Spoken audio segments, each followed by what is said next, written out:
The parents of one of the Parkland victims is suing the U.S. government over federal gun policy. And Manuel and Patricia Oliver claim that those gun laws violate human rights. Our DC Bureau Chief Ben Kennedy live at the White House with this developing story. Ben. Nicole and Calvin, Oliver calls this a big step and hopes this lawsuit leads to change when it comes to new gun laws. Parkland parent Manuel Oliver traveled to Washington, D.C. Thursday to file a human rights lawsuit against the United States government. It's Manuel Oliver versus the United States. Oliver calls it a first-of-its-kind action seeking a ruling that the country's gun policy violates basic human rights law after his son Joaquin was killed in the 2018 Stoneman Douglas massacre. This is the Joaquin's basic universal human right to live.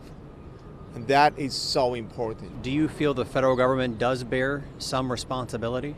Total responsibility, yes. The suit explains that U.S. gun policies in the Supreme Court's Second Amendment decisions are inconsistent with the human right to live. Their claim is that Joaquin Oliver had a fundamental human right to live, and the United States is obligated under international human rights law to protect that right. The lawsuit argues that inter-American human rights law requires the government to prevent gun manufacturers, distributors, and even dealers from recklessly making and selling guns in ways that cause deaths and injuries, as Oliver calls on lawmakers to stop prioritizing gun industry profits over human rights. These politicians are not prioritizing this issue.